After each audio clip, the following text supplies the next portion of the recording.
Hey YouTube, it's JP Dillon.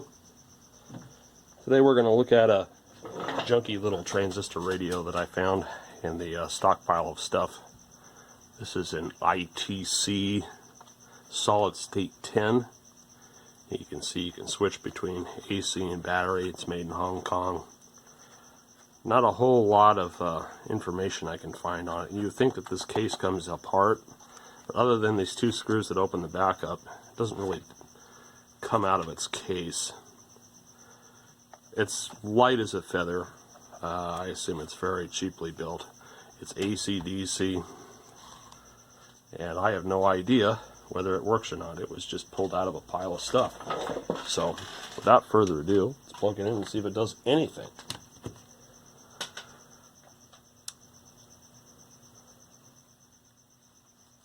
We got nothing. Oh, there we go. Dirty switch.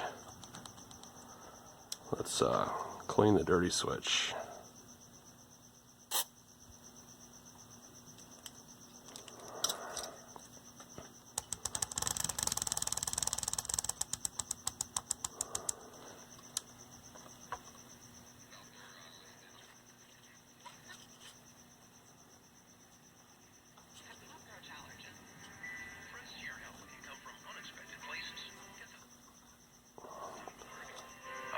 That's wide open.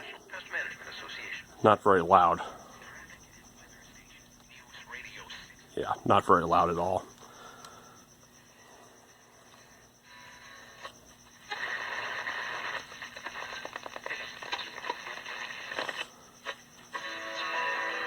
So, given that it's a 10 transistor, this should be like screechingly loud right now, but there's really very little difference between full volume and no volume. So this needs to come apart. Interesting. Hear that? This is supposed to be off.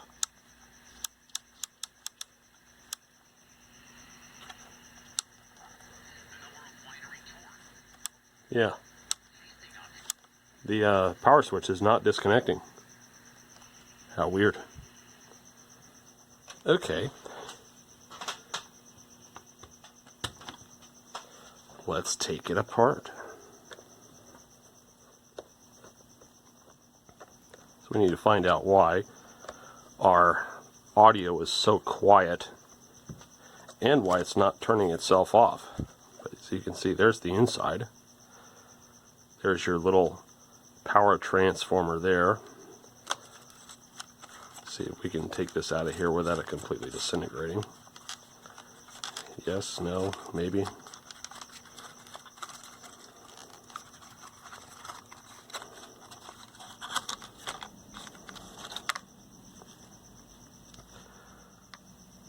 Pretty simple.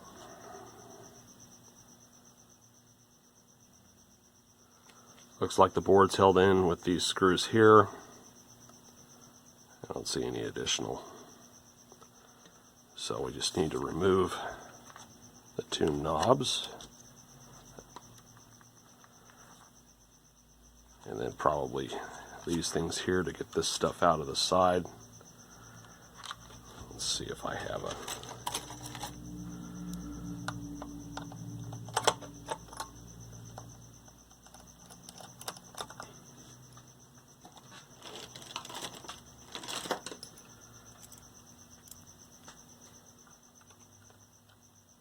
I just now noticed there's a little tiny schematic diagram on there.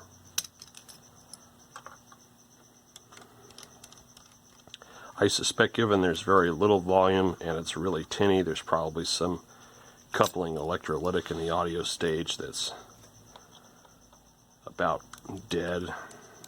Maybe in the right off the detector.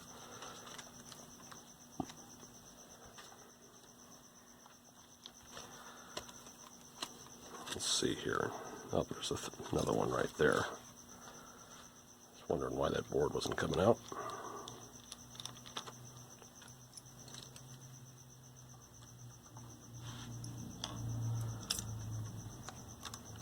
Yep, that takes the board loose. Let's see if I can get this out without having to remove that side panel switch thing.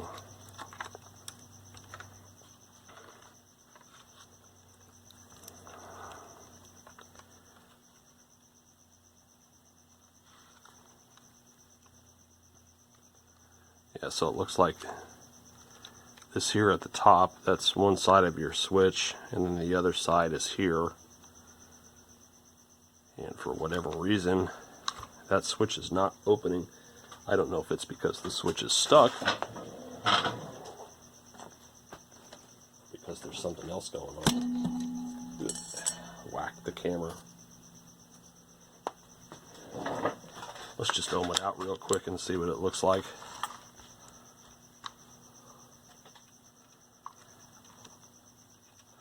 So that's in the off position.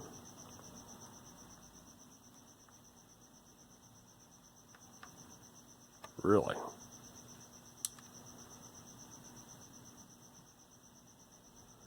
Maybe that's not the switch?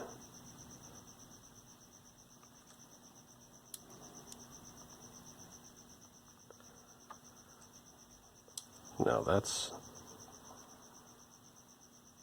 24 megs. The switch is on the back side here. You can look up into there. Maybe you can see it, maybe you can't. But the contact is up in there. So let's see if whacking it with some deoxit and working it will clean it up a little bit.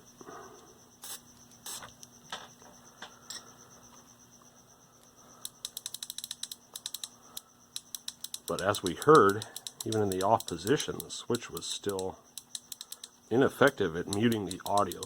They might have some weird thing where it's like, if it's switched into AC mode, it never ever goes off, which to me seems kind of stupid, but you never really can tell. So I don't have to prop this up. We're just going to put this on continuity beep, and then see if we get a beep when we turn the switch on. Yeah, now we do. Before we didn't have squat, so that's weird. Kind of curious now, if I plug it in, is that hiss still going to be there? Yep, it is. More volume though. That's weird. I don't know why that would affect anything.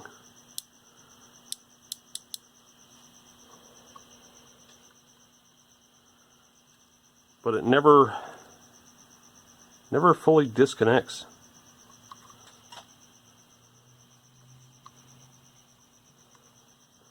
And given this giant blob of solder here, maybe somebody like jumpered it. There looks to be like a little sliver of something, piece of wire or sliver something across the switch. What if I pull this away?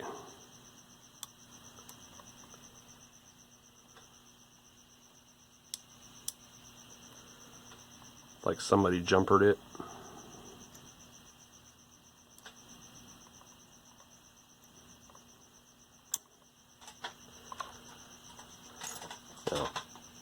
A strange mystery, because obviously when I open that switch, there's no continuity,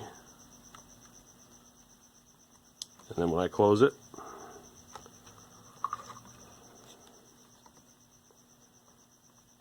and we're back to this again. Well, anyway.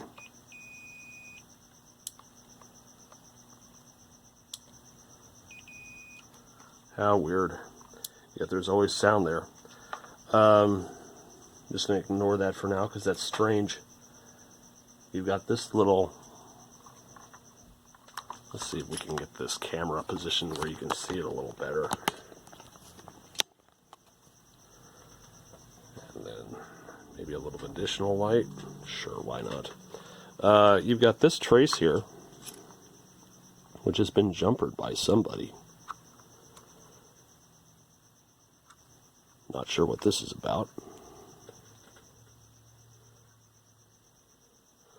This here was obliterated. There was a foil pad here, but it's obviously been ripped off, and you can see the difference in the shininess here where the old board is, and then this has been completely cleared away.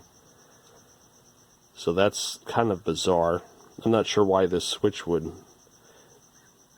Fixing that switch would make it louder, unless it's distributing power somewhere where it hadn't before. But somebody was in here and they tried to fix this. They did something with it. Alright. So probably what they ended up doing, I assume, was just switching between AC and DC on the side here to turn it on and off, because, you know, you can't technically do that. This was heat shrunk in place here. So somebody tried. I don't think it's going to be worth my effort to track down what the original print of the board looked like. We're just going to see if we can improve the audio some. I hate it when they put the glue in the IF transformers. Frickin' hate that. So really the way that this works out, this is probably your oscillator, your first, your second IF, detector, audio amp, and then you come up here to your push-pull through the transformer. Of course we have two transformers. Yeah, anyway, basic principles. Let's check some capacitors. Alright, so obviously our 500 microfarads probably alive since we didn't get any hum. Yep. And then we've got one over here, which is an additional filter. That still checks pretty good. What I'm really concerned about are these couplings over here in the audio stage. I'm trying to position this where I can better see it.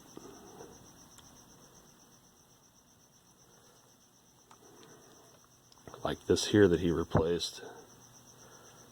That tests okay. Then you've got this one over here. There's another broken foil trace there. Look at that. Anyway, getting sidetracked. Let's make sure I'm on the right one here. Can't really see where this is attached to. I guess we'll do it from the top side.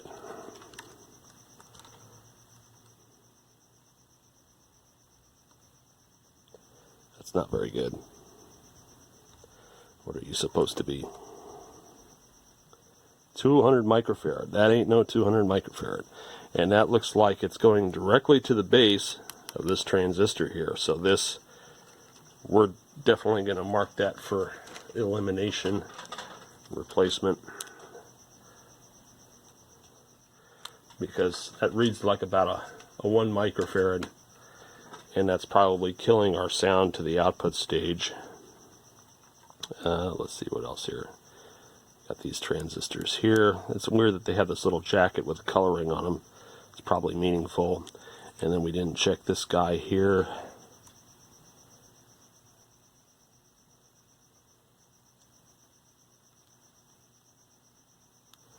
There ain't much to him either. Make sure I got the right. Yep, right leads. Go from here to here. He's dead. And that's going to the, follow that trace, and that goes over to the volume control. So this comes right off of the initial audio stage here, volume control, and then the output of that then probably goes to this transformer, and then this driver stage, and then the output stage. So you're bad too. Definitely need to get rid of that guy. Between those two, I think that'll restore our volume. So the next thing we need to do, I need to find my solder wick, which seems to have fallen on the floor. Alright, let's go ahead and move this out the way. And let's get this into a position that I can work on it a little better.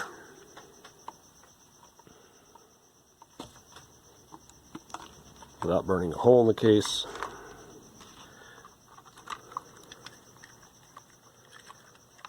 It'll give you a whole lot of leeway here.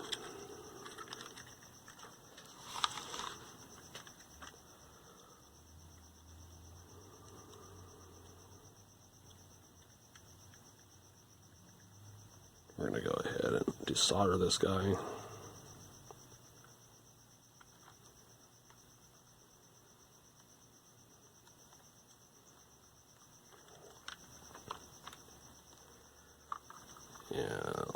this side out.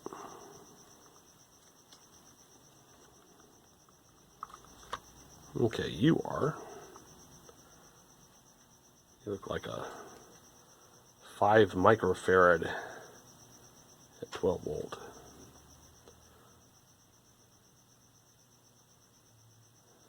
Okay, it's hard to tell where the positive side was. I guess it was towards there, since this is a negative voltage run set. So we're going to stuff a 4.7 microfarad capacitor in there.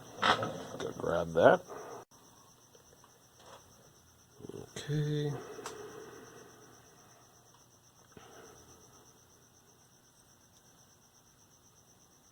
And I'm going to have to heat this solder pad again to push this through.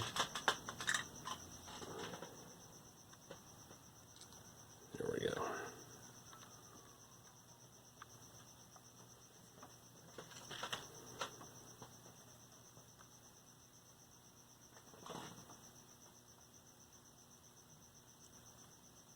All right, he's in there.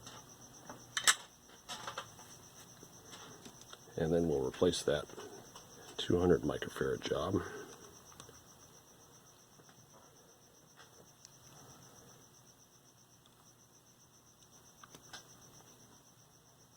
Which is this guy here.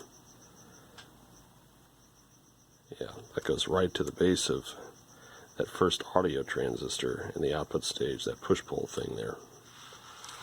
Definitely want to get rid of that, because he don't test very good. And I'm trying to see here where the lead goes into the board. Looks like it's going to be right underneath this white wire, making it totally easy. Yeah, right.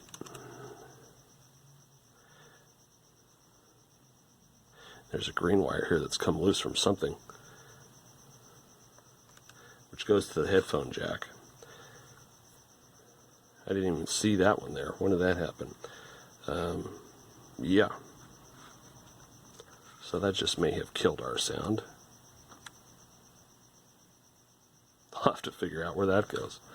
Probably here, since that part goes there and that part goes there. I'm guessing that's your audio output transformer. So we'll reattach that, because it looks like that's where it went. That's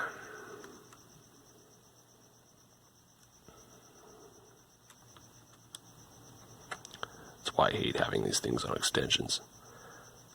Those leads go nowhere where I thought they would go.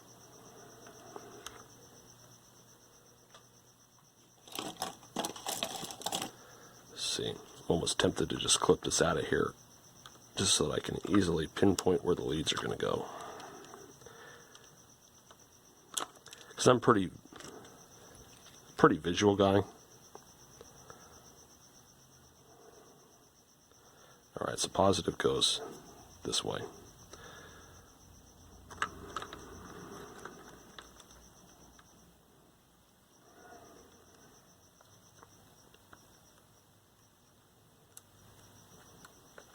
It's going to be this guy right here, it looks like. I figured we'd do this one in real time today, just because it's different. Everybody likes seeing the process. Yep, that was definitely the one. I'm just going to use these to grab this and yank this out.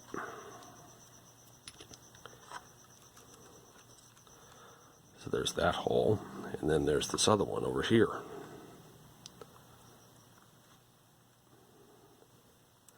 Which looks like it's directly underneath that white wire there. Yeah, it's directly underneath the white wire. Just making sure. Let's get the white wire out of the way. And then we can desolder that, push the cap through.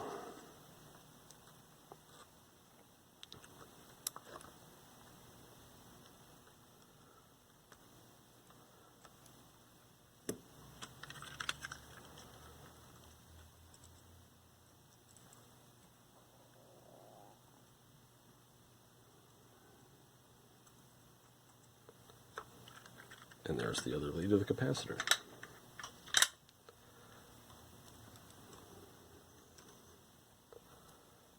Alright. We go get the 200 microfarad.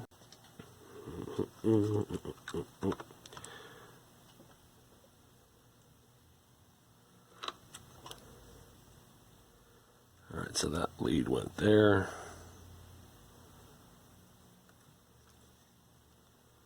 And then the other lead went over here.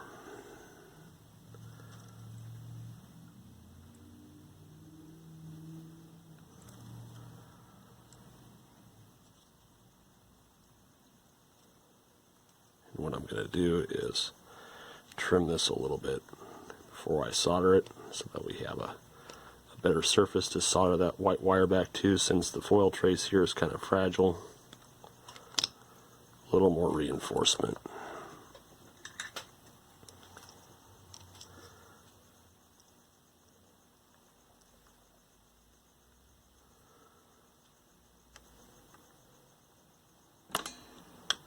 Keep bashing the camera. The mount comes out and is attached to a lamp, so if I bash my lamp that I'm using for light, the camera gets jostled. And then let's reattach our little speaker wire. After we go clippy clippy. And we'll see if our sound has come back. I think I want to trim and re-terminate this wire, because it's kind of frayed and gunky looking.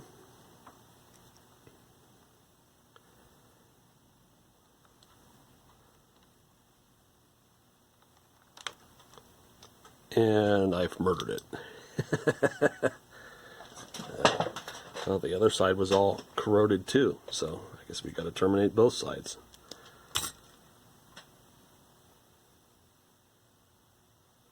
Stripping this off camera here. Let's go ahead and tin both sides.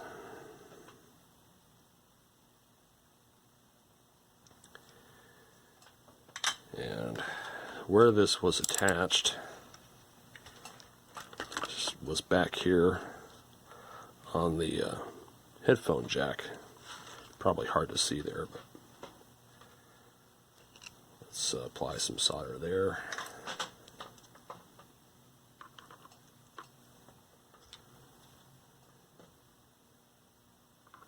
A good hot iron is the way to make quick work of this.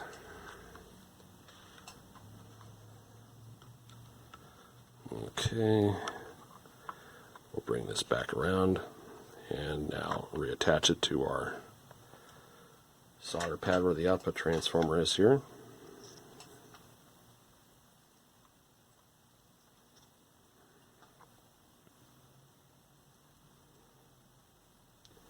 Alright, so now the big question, after all this, does it still work? Let's see if it does. Already the volume is much louder, even with the control at minimum. By the way, Bill Exer will be joining us. Yeah. Bill, a 1031 specialist. Very cool. So yeah, you can just use the AC/DC switch to turn it on and off. That works. Alright. So let's unplug this before I do something stupid like short a power supply line or something. We'll put it back together. Maybe clean it up a little bit. So, as a means of troubleshooting these, when I hear that there's really tinny, crappy sound with a lack of volume, the first thing I usually think of is interstage coupling. Granted, that's not always the case, and that shouldn't be your go-to. I mean, yeah, it's one thing you can check, obviously, And in this case, we found two capacitors that were just out. One was outright open, and the other one didn't test so hot. So that was kind of a lucky thing. But you see these resurrection videos from Shango, and you see like one side of the winding of the output transformer is open. And other crazy things like the detector transformer is partially open, stuff like that. Those are extreme cases, but as he has shown, they do happen.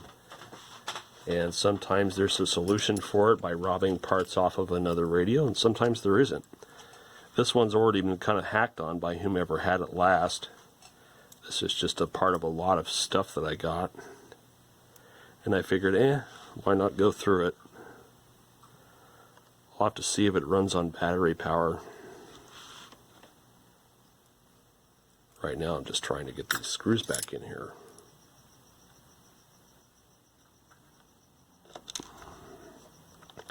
They're non-magnetic screws, which really sucks for trying to get this back together.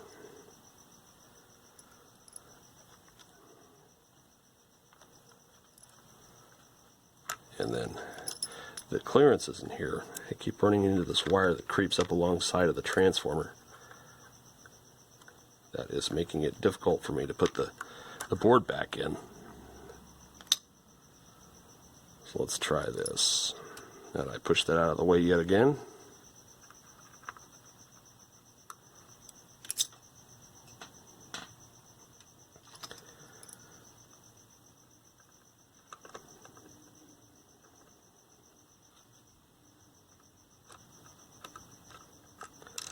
Man, frustrations.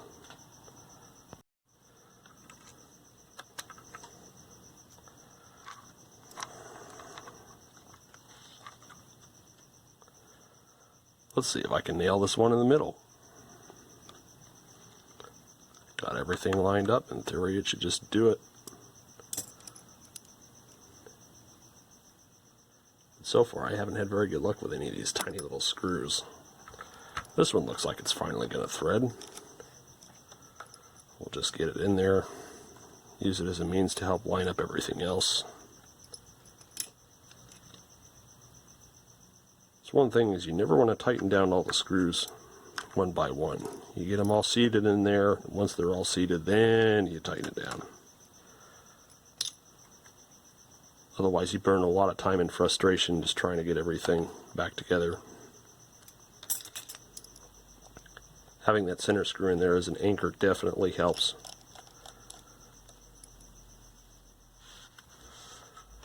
Then we got this one up here still.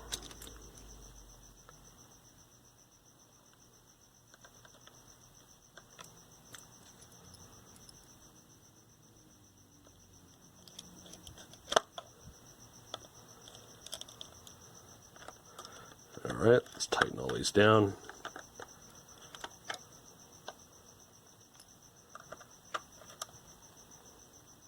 There was no screw there. Let's put our silly little piece of paper back.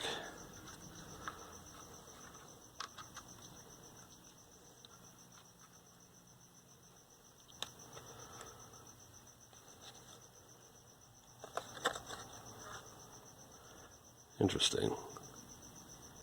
UM3, A times 4. So that means there was one of those fourplex AA things that runs on 6 volts. Okay, so let's just pack this back up. Our little hole for our cord. Look how they switch between flat blade and Phillips.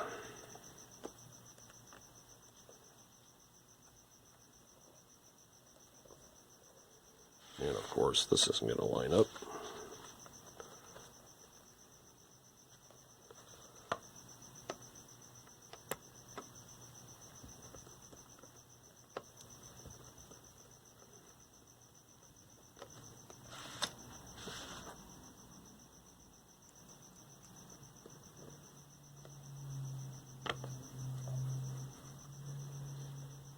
Alright.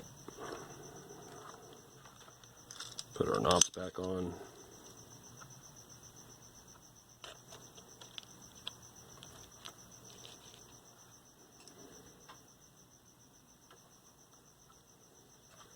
Plug it back in for the last time. Monthly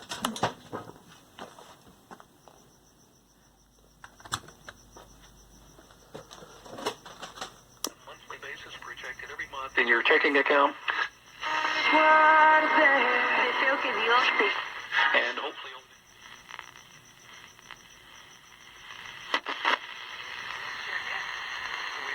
Can't pick up KFI in this brick building. Center. Yeah. Salvador